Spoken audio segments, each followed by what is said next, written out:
Nosotros en este momento estamos ingresando en un debate que será pronto uno de los temas que se debatirán públicamente, que tiene que ver con lo que estamos ya haciendo en la política pública del gobierno y sobre todo en este segundo momento que nosotros creemos que ya tenemos las condiciones para empezar a disputar una transición que se está dando ya a nivel mundial y que nosotros no podemos quedarnos rezagados. Entonces debemos reflexionar sobre el largo plazo y sobre los temas estructurales que se están dando a nivel geopolítico mundial, que se están dando a nivel del globo, y justamente ver cuál va a ser la posición del Ecuador frente a esta transición que se está. No podemos hablar de el conocimiento, sino los conocimientos en plural, y ya me referiré por qué. Y este código de ingenios, donde está justamente la matriz de la disputa desde el Ecuador, desde nuestras características históricas, en el marco de una producción, de un debate, de una transición que se da a nivel mundial. Esta transición que se da a nivel mundial, creo que justamente ya se ha presentado, y yo trataré de simplificar. Es la del capitalismo industrial financiero hacia la construcción del capitalismo cognitivo financiero.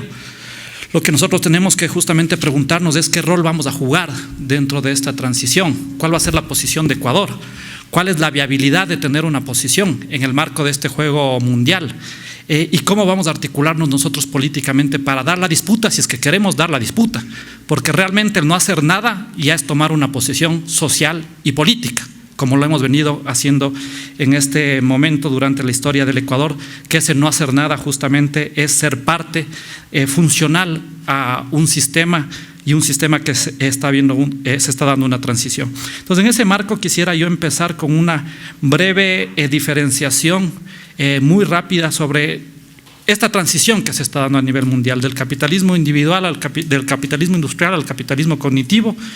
Lo que está pasando a nivel mundial. Un segundo punto, eso abordaré brevemente de ser posible, qué es lo que estamos haciendo y cuál es la propuesta en el caso del Ecuador con respecto a lo que nosotros hemos denominado dirigirnos hacia una sociedad del conocimiento, pero no es cualquier sociedad del conocimiento, ¿no? Y aquí está la disputa, no es la sociedad del conocimiento del capitalismo cognitivo, sino justamente es la construcción de una democracia cognitiva y de una economía social de los conocimientos, la creatividad y la innovación. Le trataré de enfocar bajo tres aristas: la perspectiva histórica, ¿no? La histórica en este momento viviendo la disputa futura; la perspectiva política, porque esto no es un debate técnico lo que está de por medio; y también la perspectiva teórica, para finalmente, si es que me da el tiempo, tratar de articular 11 tesis que nos permiten canalizar. Yo personalmente ya difícilmente puedo escribir o pensar sin pensar cuál es la acción que tenemos que hacer o cuáles son los rumbos que tenemos que disputar desde el quehacer político o donde nos encontremos. Entonces trataré de plantear 11 tesis que justamente van en esa disputa. Desde, una vez más, nosotros no nos podemos colocar en esta disputa del capitalismo cognitivo desde un país industrializado, desde un país del primer mundo, llamémoslo así.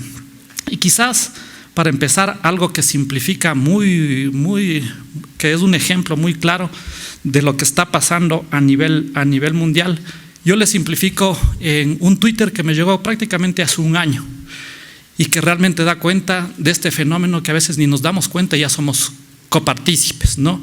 Este Twitter decía, justamente era un 1 de mayo, ahora que estamos muy cerca de estas fechas, le recordamos a los usuarios que en este momento estábamos todos trabajando para Twitter.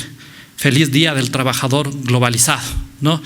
Claramente esto que parece menor da cuenta de esta transición que ya se está viviendo, y ya vamos a analizar cada una de las partes del Twitter.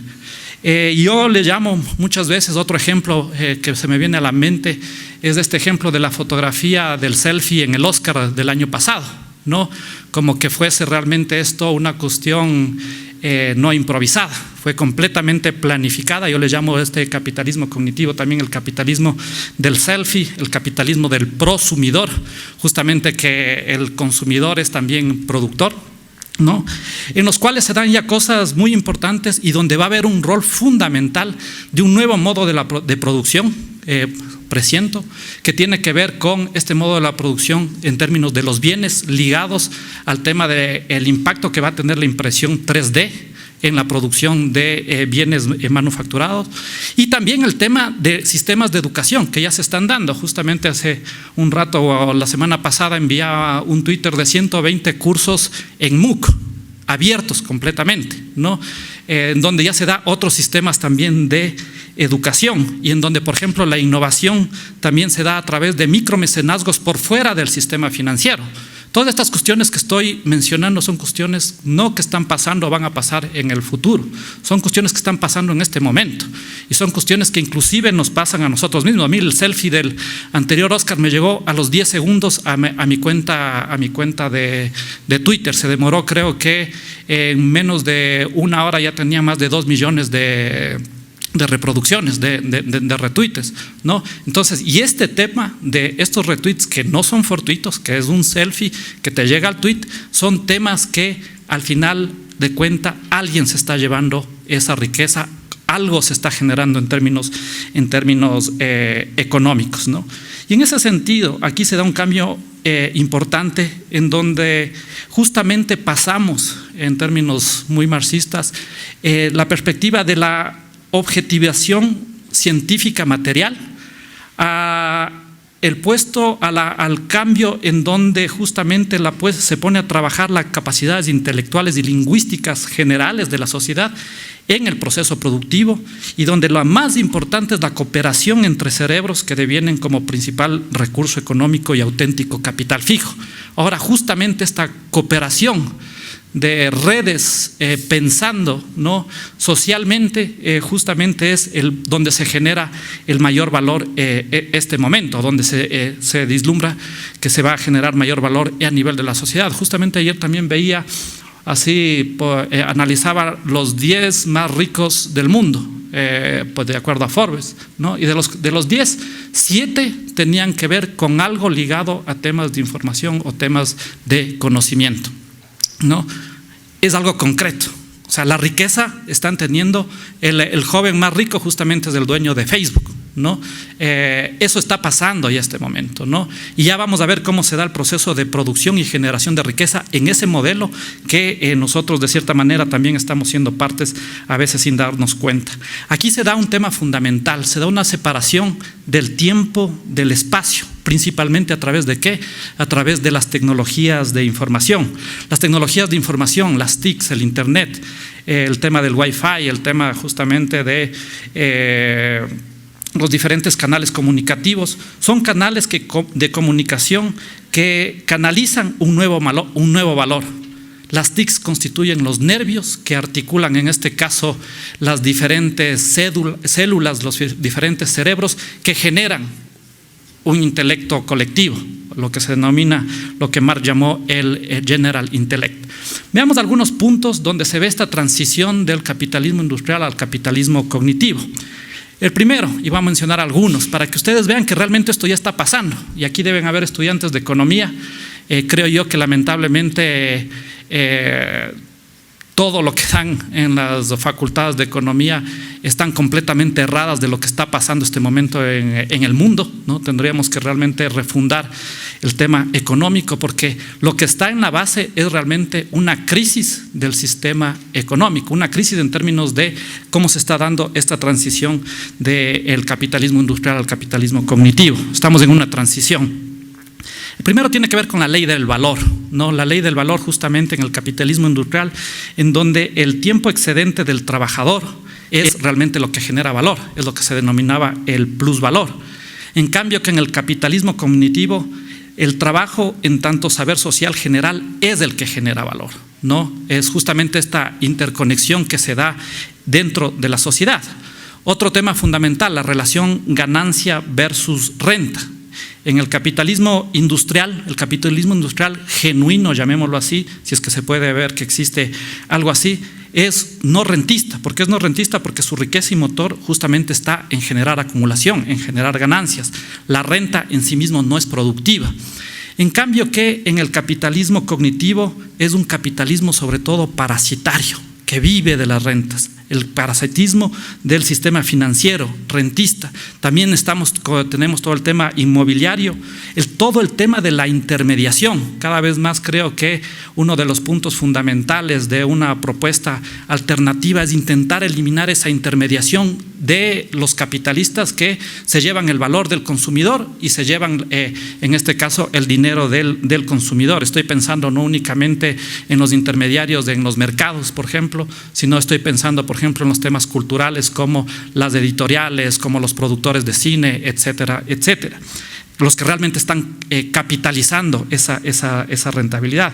Pero sobre todo, la renta más especulativa y la renta de este capitalismo cognitivo se produce a través de la institucionalidad de los derechos de propiedad intelectual.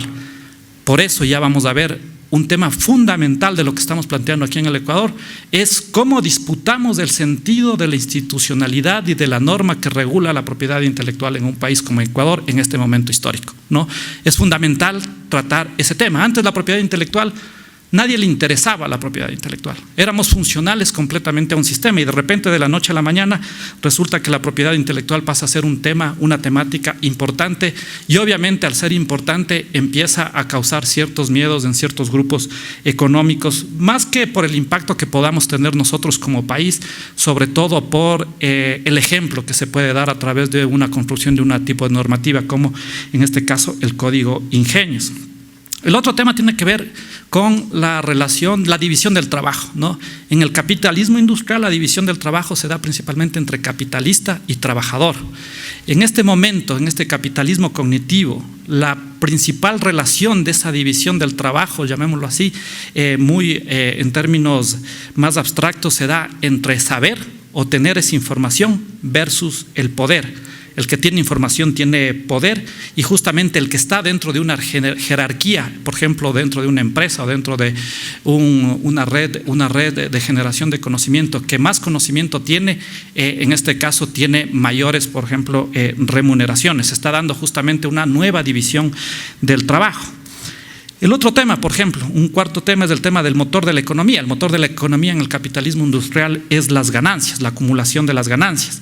Acá lo que se da en el capitalismo cognitivo es quién y cómo se apropia, y generalmente, dado que es capitalismo, la apropiación privada de las instituciones de interés común, principalmente la educación, la salud, la seguridad social, la ciencia, la tecnología y la innovación.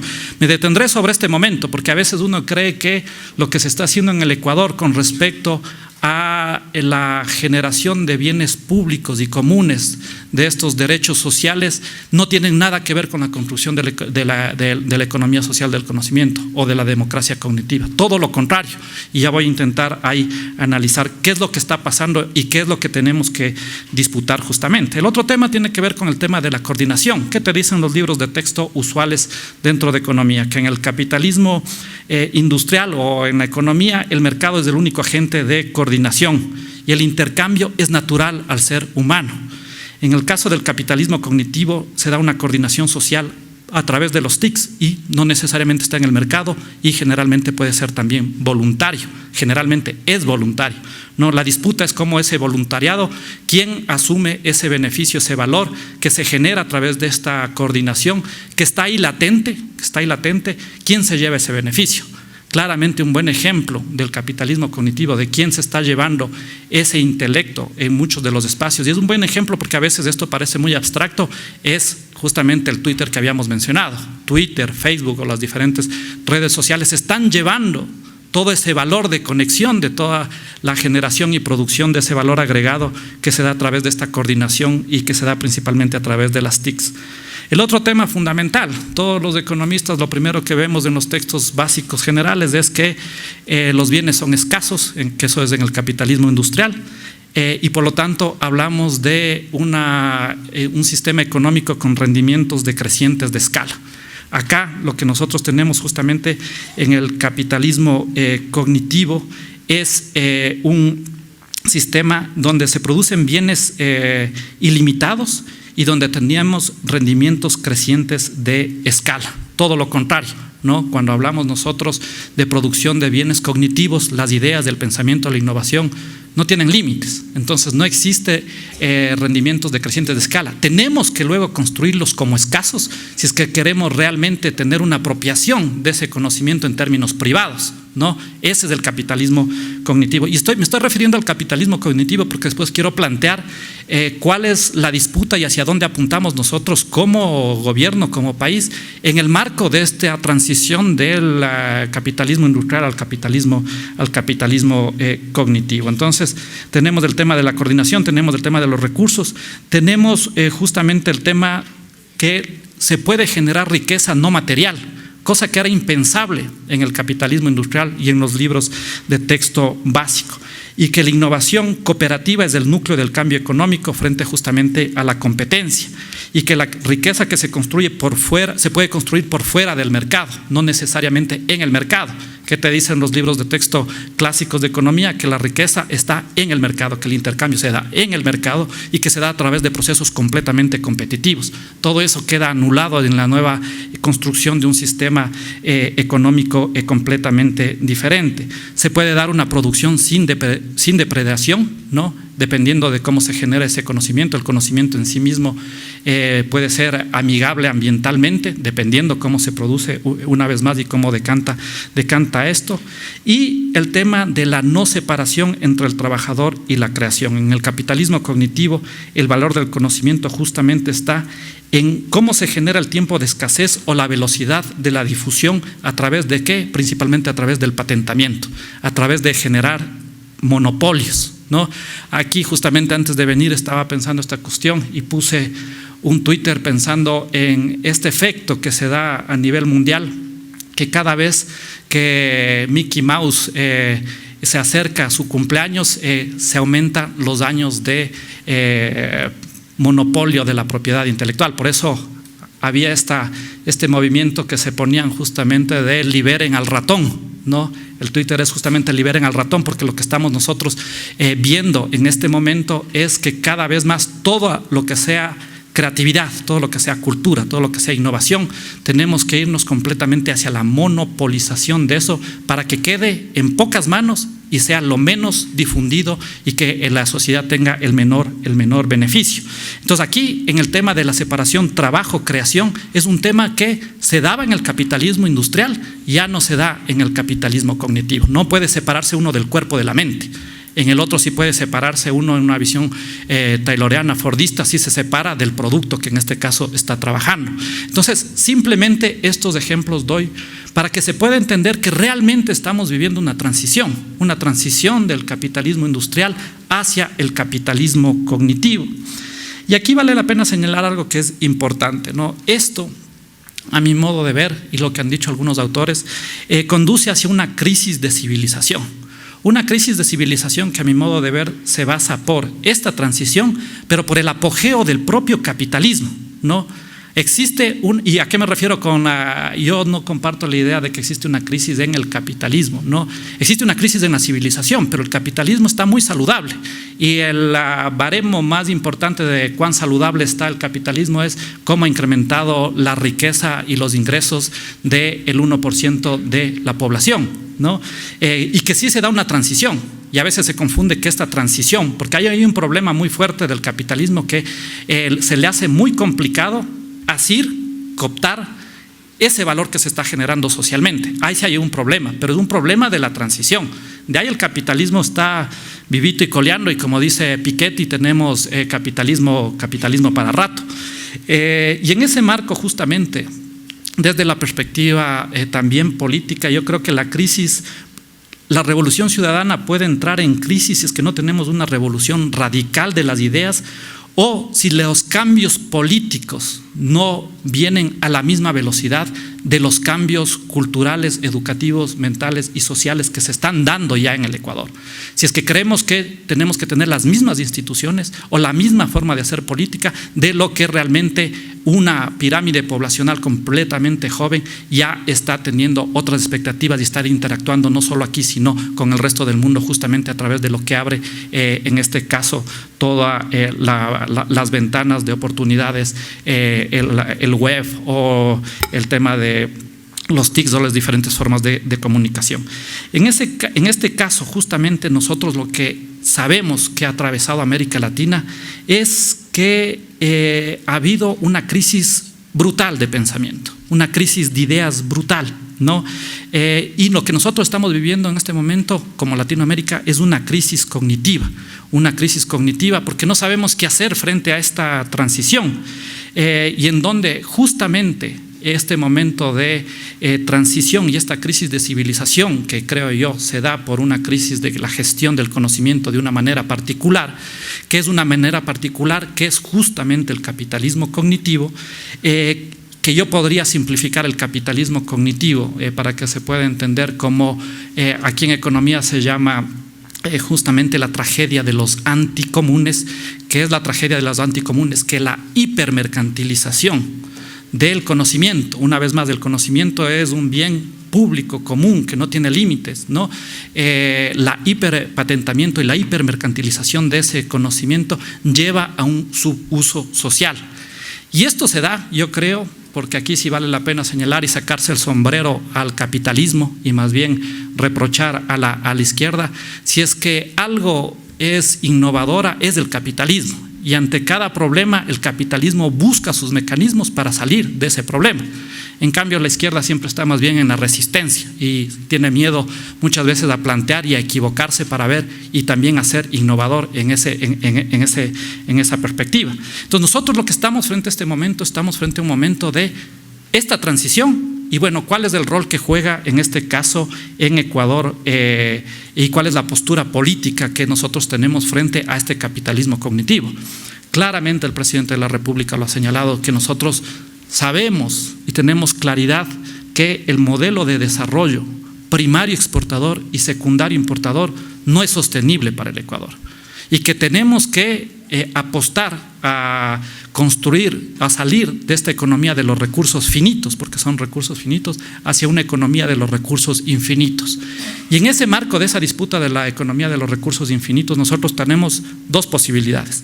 O nos vamos por la ruta del capitalismo cognitivo o intentamos construir algo alternativo que dispute a ese capitalismo cognitivo.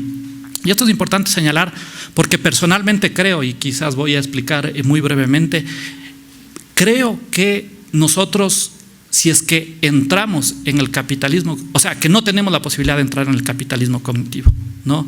Porque entrar en el capitalismo cognitivo es jugar con las propias reglas de juego que en este momento nos excluyen como sociedad.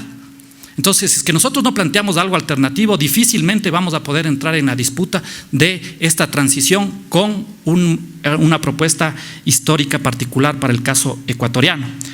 Y este capitalismo cognitivo te lleva a un segundo neodependentismo, que yo le he denominado justamente, o sea, este neodependentismo no de los bienes, no de la manufactura, sino el neodependentismo de la mente factura, ¿no? Cada vez que sale una nueva versión de Microsoft, cada vez que sale un nuevo iPad, cada vez que sale un nuevo BlackBerry o lo que sea, nosotros, ¿qué hacemos? Lo único que podemos hacer es comprar y actualizar, ¿no? ¿Cuál es la opción que tenemos como país? Entonces, el no entrar en la disputa de esto es no tener la posibilidad de construirnos como país independiente, ¿no? Es no tener la posibilidad de construirnos soberanamente, es no tener la posibilidad de construirnos realmente como un país con autonomía propia. O entramos o nos mantenemos en la ignorancia, que también es la otra posibilidad, pero eso mantenernos en la ignorancia, que ya en sí mismo es una propuesta, realmente no es sostenible económicamente ni ambientalmente en este caso, para el país. Y es por eso que frente a este sistema de capitalismo cognitivo, nosotros hemos planteado la construcción de la economía social de los conocimientos, la creatividad y la innovación. Y aquí justamente romper con esa mirada del capitalismo cognitivo, que es un capitalismo cognitivo privado, mercantil, individualista, egoísta, etcétera, con una apropiación privada, frente a un sistema económico, sí basado en el conocimiento, pero que busca recuperar el sentido de lo público y lo común, que es natural al conocimiento, ¿no? Porque esto es lo interesante que hace la ingeniería institucional. El conocimiento, las ideas, el pensamiento en sí es ilimitado, ¿no? Pero dado que existe un tema de dificultades en la generación de mayor acumulación, de mayor ganancia a nivel mundial, existen dos mecanismos en este momento, a mi modo de ver, que ha encontrado el capitalismo para generar mayor acumulación. O en este caso, como señalaba yo, mayores rentas que permitan mayor desigualdad, que permitan a su vez ver si es que esas rentas pueden ser después reinvertidas para generar mayor acumulación en su defecto. Y acordémonos que aquí sí es importante recordar a Piketty, ¿no? Cuando señala Piketty que la teoría marxista de la tasa decreciente de ganancia no es verdad, no se ha dado en casi 200 años, señala Piketty con evidencias empíricas muy importantes, lo cual destroza también a aquellos marxistas que creían esto en términos empíricos. Hay mucha disputa en términos teóricos y en términos empíricos al respecto, pero al menos esa es una evidencia de una manera importante. Y nosotros lo que nos interesa, esa forma de construcción de ese bien escaso que es el conocimiento que se da a través del capitalismo cognitivo, intentar recuperar en la medida de lo posible, porque aquí también viene el tema de lo deseable versus lo posible, ¿no? El peor de los mundos es no disputarlo, ¿no? Pero aquí también viene cierta izquierda que te señala, bueno, tenemos que hacer como que fuese caminar o viabilizar una ingeniería institucional hacia lo deseable. Y a veces eso de lo deseable hace que no sea posible. Y ya me referiré, ya diré a qué me refiero. Es en ese sentido recuperar el tema del conocimiento, la innovación, la creatividad, las ideas como un bien público, como un bien común, con un bien que se construye deliberadamente una administración colectiva, un sistema cognitivo de ser posible lo más abierto, lo más libre, que asegure la sostenibilidad y preservación del sistema por parte de las personas que lo construyen, mucho más allá del Estado. Esto también es muy importante, ¿no? Vivimos 8 años en que fue necesario y sigue siendo necesario tener un Estado sólido, ¿no? Acá también recomiendo un libro que es El Estado Emprendedor, que justamente se desmitifica esta cuestión que, por ejemplo, Silicon Valley, que es el espacio per se, que toda persona de derecha o capitalista te pone como ejemplo de la innovación, cómo no hubiese sido posible si es que no hubiese habido un Estado que genera las condiciones para que eso se pueda dar, ¿no? En este sentido, algo que es importante es ver cómo se construye un sistema que permita la preservación dentro de la propia sociedad, dentro de la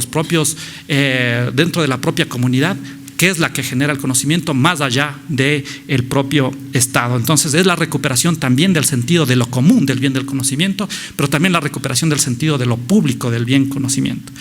Y aquí un libro que terminé el anterior año, que es un poco donde también reflexiono estas temáticas, que se llama La virtud de los comunes. Planteo que si es que el neoliberalismo, la panacea fue la construcción de paraísos fiscales, desde la propuesta, dado que ya existe la decisión de avanzar hacia una economía de los recursos infinitos, nosotros tenemos que construirnos como un paraíso del conocimiento, del bioconocimiento le llamo yo, que es diferente al bioconocimiento del capitalismo cognitivo, entre paréntesis, justamente de un paraíso de los conocimientos abiertos y comunes para el buen vivir. Y ese para el buen vivir no es un estribillo, ¿no? Es lo más importante de esta estrategia de acumulación y de construcción de democracia. Aquí sí vale la pena señalar cuál es la hipocresía que se da a nivel mundial. La hipocresía justamente en la cual el sistema capitalista auspicia, sí, supuestamente la libre circulación de los bienes, de los servicios, el libre flujo de los bienes y servicios a través, por ejemplo, de los tratados de libre comercio, ¿no? Pero se pone restricciones, por ejemplo, a la circulación del conocimiento, ¿no? ¿Por qué sí a los bienes y por qué no al conocimiento? Simplemente vean dónde están las relaciones de poder y vean quién gana con poner restricciones a esa libre circulación de ese conocimiento a través de los derechos de propiedad intelectual. Y no solo eso, si es que vamos a términos humanos, también se da esta hipocresía, ¿no? Sí, la migración del educado, ¿no? Del científico. De hecho, buscan los del norte robarse cerebros, ¿no? Pero cuando es una persona que no tiene nivel de educación, es un paria, ¿no? Que regrese nomás a su país, ¿no?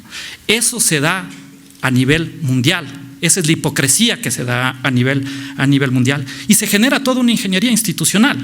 ¿A través de qué? A través de TLCs, a través de los TBIs, a través justamente del ADPIC, que es el marco regulatorio de la OMC con respecto a la propiedad intelectual, a través del CIADI, ¿no? Esa ingeniería existe y esa ingeniería es la que ha construido el capitalismo y es la que está construyendo el capitalismo cognitivo. Y nosotros, de aquí que quede muy claro para el país, nosotros no podemos salirnos de eso. No tenemos el poder ni la capacidad para salirnos de eso, ¿no? Y es por eso que tenemos que plantear en esas condiciones. Por eso yo no le veo la viabilidad de una transformación mundial si es que no existe una integración de los países del sur que disputa en esa regulación en términos normativos y en términos institucionales a ese capitalismo cognitivo, que son los que generan esta institucionalidad. Una vez más, ¿por qué si es que las ideas son infinitas? ¿No? ¿Por qué si es que las ideas no son escasas?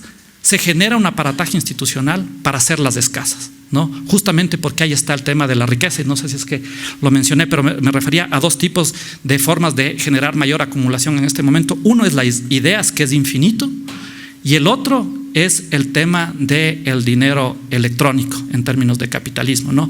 Dinero electrónico que, dicho sea de paso, principalmente se apropian de una manera privada, ¿no? Veamos el ejemplo de cómo se genera la institucionalidad del dinero electrónico a nivel mundial. Son los bancos privados principalmente los que tienen esa generación de esa producción de masa monetaria inorgánica ficticia que es el dinero electrónico, ¿no? Ustedes pueden ver la comparación con lo que nosotros estamos proponiendo. Entonces, en ese sentido, un tema fundamental de la propuesta del Ecuador es romper ya teóricamente con lo que se denomina la tragedia de los comunes y la tragedia de los anticomunes, y buscar la construcción de un espacio, ¿no?, en donde circule libre, cooperativamente conectada las ideas, la información en pro de los comunes, como se dice. Es decir, pasar de la tragedia de los comunes, de la tragedia de los anticomunes, a la virtud de los comunes, ¿no? Y cuando digo esta cuestión, justamente lo señalo porque este paso no es menor y es muy sutil y a veces muy complicado, ¿no? Y aquí lo que nosotros señalamos en ese marco es que es necesario dar esta disputa y pasar no de la economía, en esta transición de la disputa, no estar dentro de un sistema de economía de recursos infinitos que nos lleve a un capitalismo cognitivo, sino que construya una economía social de los conocimientos, la creatividad y la innovación.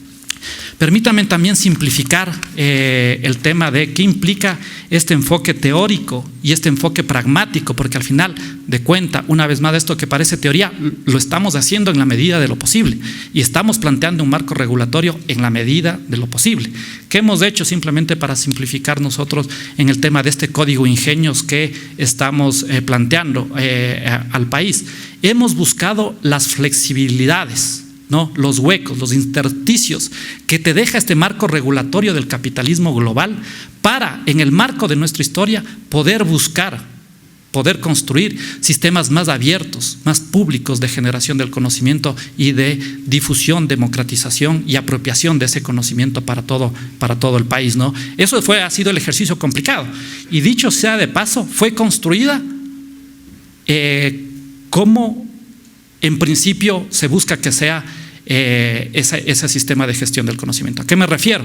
Fue construido un Wikicoes, le llamamos en su momento, que es a través de procesos de wiki participación. Ha habido alrededor de 1.600.000 visitas, ¿no?, que no es menor, pero más importante que ese 1.600.000 visitas es que tuvo 37.000 ediciones, con comas, con comentarios, con artículos puestos, y ha generado un producto final que se ha hecho de una manera colectiva, cooperativa.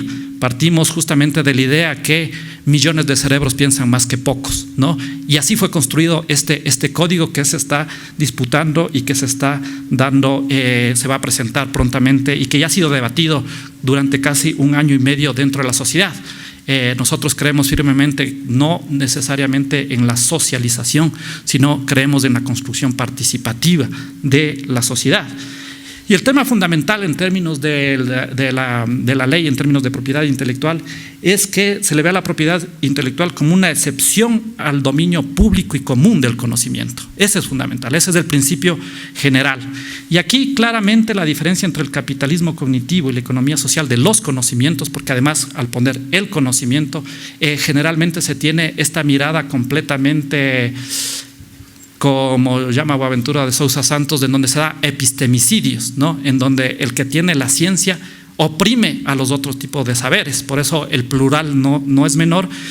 Vale la pena señalar que la diferencia entre el capitalismo cognitivo y la economía social de los conocimientos es que, primero, lo que ya he mencionado, el conocimiento en el capitalismo cognitivo se construye artificialmente como un bien escaso. En el caso de la economía social del conocimiento se busca que se construya como un bien infinito. El conocimiento en el capitalismo cognitivo tiene un enfoque completamente de un bien privado, el bien conocimiento. Nosotros lo que nos interesa es recuperar el sentido de lo público y de lo común del bien conocimiento. Un desprecio al conocimiento cotidiano, lo que señalaba hace algún momento, se da en el capitalismo cognitivo. Bueno, cada vez menos. Acá se da una revalorización de la pluralidad de conocimientos.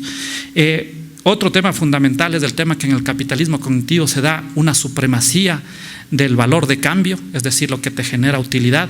En la economía social del conocimiento se da una supremacía justamente del valor de uso, cuál es el impacto que tiene ese conocimiento. Y en ese sentido, y voy a poner un ejemplo, en el capitalismo cognitivo lo que se busca es la maximización de utilidades del conocimiento por el agente privado.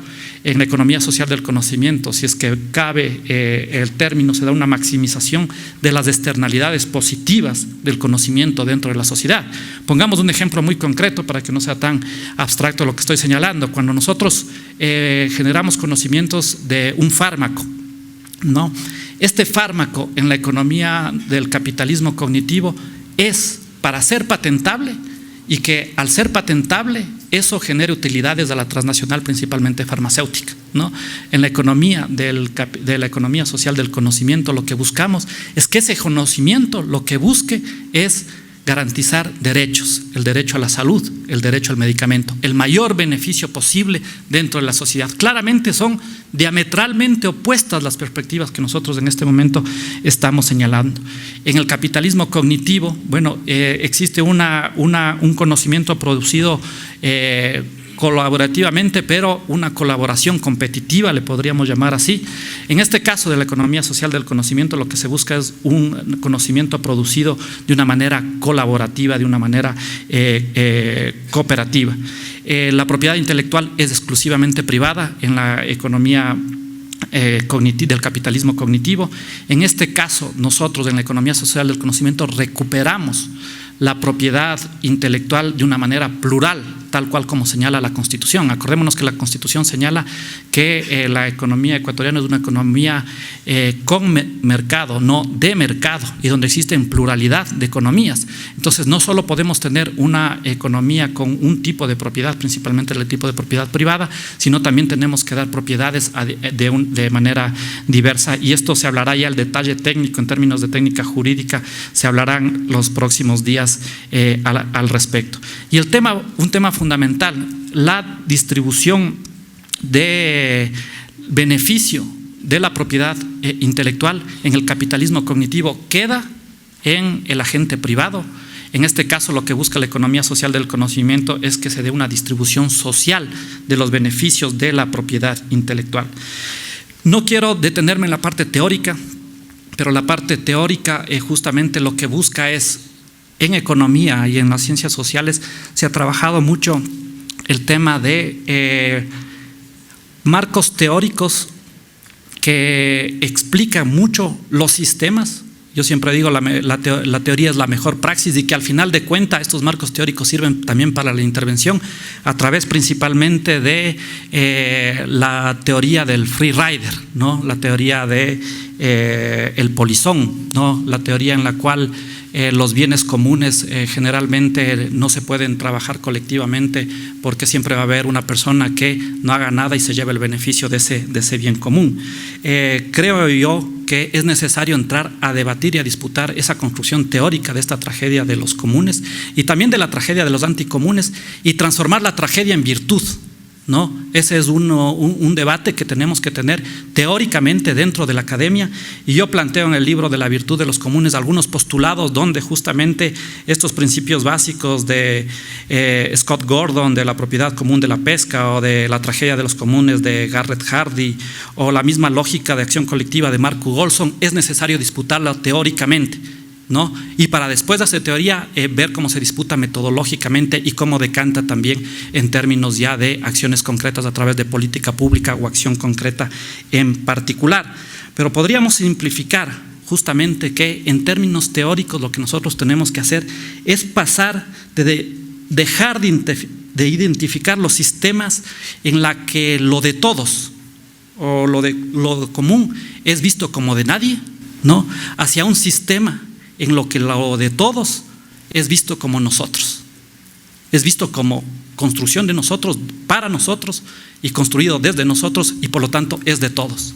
Es decir, que los bienes comunes, se rompa esta perspectiva de la tragedia de los comunes, en los cuales existe el que quiere siempre llevarse a hacerse el sapo, diríamos nosotros aquí en Ecuador, frente a lo que realmente nosotros creemos que lo de todo se identifica como nuestro, principalmente. Ese es un gran, yo creo que ahí existe una gran perspectiva en términos de debate conceptual y analítico que se tiene que construir para disputar, porque toda la economía, y la economía, o sea, digo la economía del mainstream, es la disciplina hegemónica de las ciencias sociales, ¿no? Y esta hegemonía se ha construido a partir de estos principios que te han llevado a construir de cierta manera un cierto perfil y un cierto tipo de sociedad y un cierto tipo de civilización.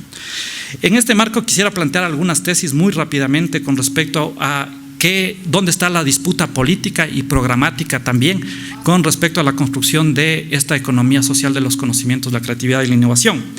El primer punto tiene que ver con la búsqueda de la construcción de un Estado escindido de los poderes económicos. Y aquí es fundamental señalar, el Estado capitalista no es el Estado que tiene muchas instituciones de mercado, sino es un Estado en los cuales no se logra romper la relación Estado-poder de clase económica, ¿no?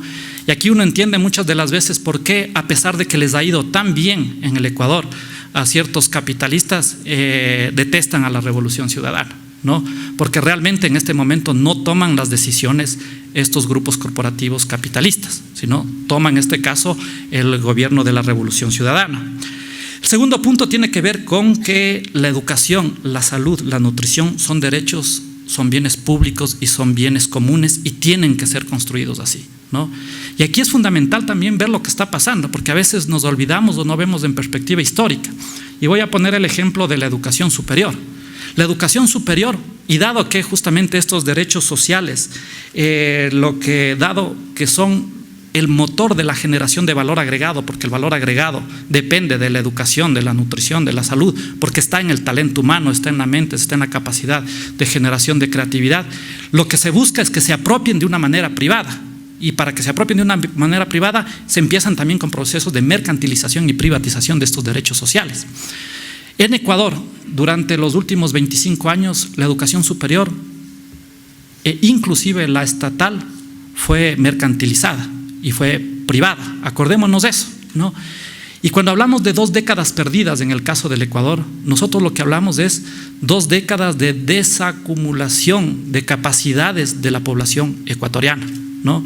Por ejemplo, yo siempre doy un ejemplo con respecto al tema de la tasa de matrícula del quintil más pobre, del 20% más pobre.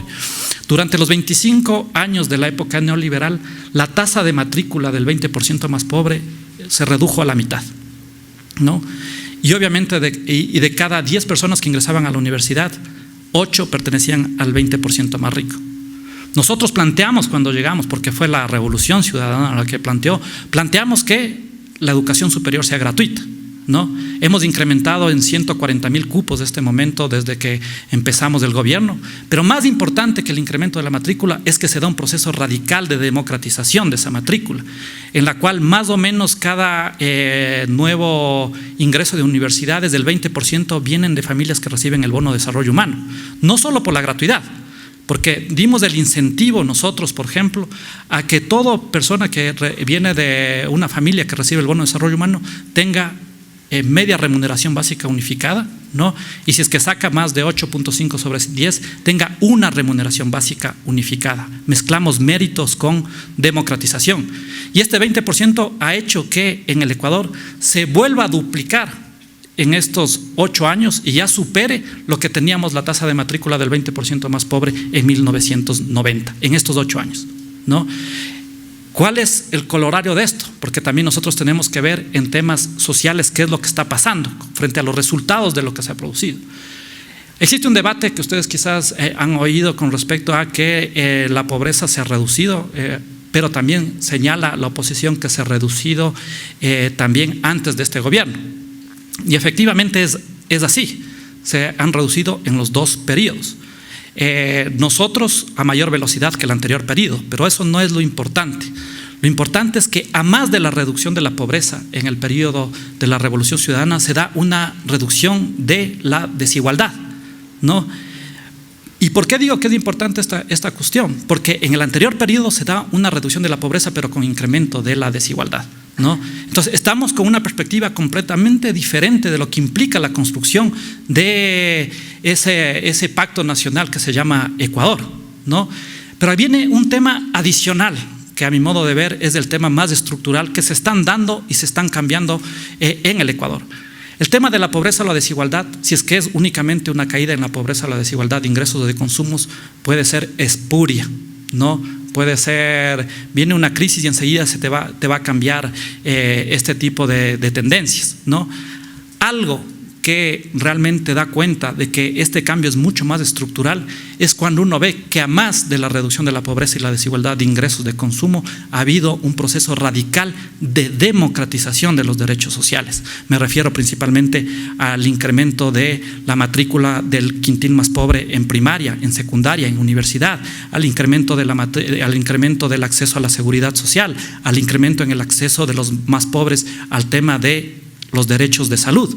Estos temas que parecen menores están configurando ya otro tipo de sociedad, que pueden venir crisis, pueden impactar, pero ya estamos nosotros, al haber un proceso de democratización de los derechos sociales, estamos realmente con mayores defensas para poder muy rápidamente salir de estos problemas cuando existen estas crisis que son crisis esporádicas. Y aquí viene un punto fundamental, esto que no parece que no tiene nada que ver con la economía social del conocimiento, es el núcleo, porque al final de cuentas el núcleo de la construcción de la economía social del conocimiento está en el talento humano. Y el motor del talento humano justamente está en la garantía de estos derechos sociales. Por eso es fundamental no disasociar el tema de los derechos sociales con el sistema del cambio en la educación superior, con el sistema en el cambio en la matriz productiva y con un sistema que tenemos que entrar muy fuerte y muy radicalmente al sistema de construcción de ciencia, tecnología e innovación y también al sistema de cultura, de una cultura creativa, en los que tienen que apostar toda la ciudadanía y tiene que ser un pacto nacional en donde el sector privado, la academia, la sociedad y el Estado empuje en esta dirección. Eso es muy importante señalar. Quizás me tomo 5 minutos más para señalar algunas tesis adicionales, no voy a alcanzar a señalar todas. Un tema fundamental para el caso del Ecuador es la recuperación de la naturaleza y las culturas como patrimonio, que son propiedades de la sociedad y del Estado y que no pueden ser patentados por nadie, no pueden ser privatizados, más cuando la diversidad es, a mi modo de ver, la principal ventaja comparativa que tenemos, ¿no? Sin embargo, no ha servido de mucho, o sea, en términos económicos y en términos ecológicos, no ha servido de mucho porque esa biodiversidad, ese patrimonio, nosotros no sabemos porque no hemos investigado cuál es el impacto que puede tener esa mega biodiversidad en la producción de bienes que satisfagan necesidades y que satisfagan derechos. No se ha hecho investigación. Cuando hablamos que somos hiper mega diversos, nosotros no sabemos realmente cuán hiper mega diversos somos porque no ha habido una investigación real. De hecho, nosotros tenemos en este momento un proyecto que se llama el proyecto Arca de Noé, que busca analizar toda la caracterización genómica, vamos a empezar por los parques nacionales, y que esa caracterización genómica sirva para la producción de bioconocimiento, bioproductos, llamémoslo así, bioprospección, que permitan satisfacer necesidades de la población. Acordémonos que alrededor de un 70-80% de los fármacos que se construyen a nivel mundial, que se elaboran a nivel mundial, vienen de productos, de químicos que están principalmente los recursos en la flora y fauna de la biodiversidad de los países del sur, y que no seamos los tontos útiles como pasa este momento, que se da biopiratería o que se da piratería genética en los cuales la ciencia del norte nos ve, y yo suelo utilizar esto porque esto pasa como ratas de laboratorio en los cuales los guaraníes y los guaos, las diferentes culturas son vistos como bichos raros para investigación científica, investigan en el norte, luego de esa investigación en el norte, vienen y nos venden acá al sur. No seamos tampoco los tontos útiles, pero tengamos claro que nosotros tenemos que recuperar el patrimonio de la naturaleza y de la cultura como un bien público, como un bien común de la sociedad, que puede estar, en este caso, protegida por parte del Estado en el caso de que no esté dentro de la sociedad, ¿no? Se debe potenciar el trabajo social cooperativo, y esto es importante, y la apropiación social de esa generación, de esas ideas, de ese conocimiento, de esa innovación, tiene que estar en los que lo generaron, ¿no? Y no tiene que ser apropiado privadamente esa generación de ese conocimiento, ¿no? ¿Cuál es el ejemplo más claro de esa apropiación privada de ese conocimiento, del intelecto colectivo social? No es, en este caso, por ejemplo, Twitter, por ejemplo, Facebook. Yo sí creo que, y dado que existen estas herramientas y el capitalismo ha sido muy innovador, nosotros lo que tenemos que hacer es utilizar esas herramientas para disputar ese sentido de ese capitalismo cognitivo. Yo sí creo que el Twitter puede ser una herramienta muy fuerte para construir una democracia que le llamo yo 3.0, que permita un mayor debate, una mayor deliberación a su vez. Y quizás para terminar, no voy a dar los 11, un tema fundamental es que las regiones del sur tienen la obligación de construir una nueva arquitectura financiera, ¿no? Instancias regionales que diriman conflictos comerciales y de inversión, porque ahí está el núcleo de donde se va a disputar el conflicto entre países supuestamente civilizados, en donde permita la ruptura de la diada ciencia-dependencia, y donde a más de esta nueva arquitectura financiera busquemos construir colectivamente una nueva arquitectura cognitiva. Este marco regulatorio de innovación, este marco regulatorio de ciencia, de tecnología, de conocimiento, este código ingenios, realmente es dentro de lo que nosotros podemos hacer como Ecuador. Pero tengan la plena seguridad que inmediatamente se buscarán otro tipo de regulaciones, ¿no? Para tratar de ver, ya que nosotros vimos los huecos en las costuras y pudimos meternos a través de aquello, se buscará construir otra ingeniería institucional que vuelva a la tragedia de los anticomunes, que vuelva a la mercantilización de ese conocimiento. La única manera de disputar es si es que regionalmente, a través de CELAC, regionalmente a través de UNASUR y también con los países de África, etcétera, con todos los países del sur, disputamos los marcos regulatorios que se dan en los tratados bilaterales de inversión, que se dan en los tratados de libre comercio, que se da en ATIC y que también forma el marco regulatorio de donde se dirimen en este caso los conflictos. Yo creo justamente que no puede haber un cambio en la matriz productiva si es que no existe un cambio en la matriz cognitiva. Es fundamental este cambio en la matriz cognitiva. Y este cambio en la matriz cognitiva, si bien tiene que ser trabajado en los sistemas formales de educación, donde realmente se tiene que construir este cambio en la matriz cognitiva, es en la democracia cognitiva, en los procesos de participación y colaboración, y que los procesos de generación de riqueza, que es la parte de la acumulación de la economía, en estos mismos procesos de generación de riqueza, en estos mismos procesos de generación de acumulación, se dé un proceso de construcción de una democracia muy radical. Yo sé que a veces suena esto a utopía, pero yo prefiero disputar esta utopía porque realmente el peor de los escenarios es quedarnos como estamos, en este caso, completamente dependientes, completamente ignorantes y completamente poco soberanos. Muchas gracias a todos y todas.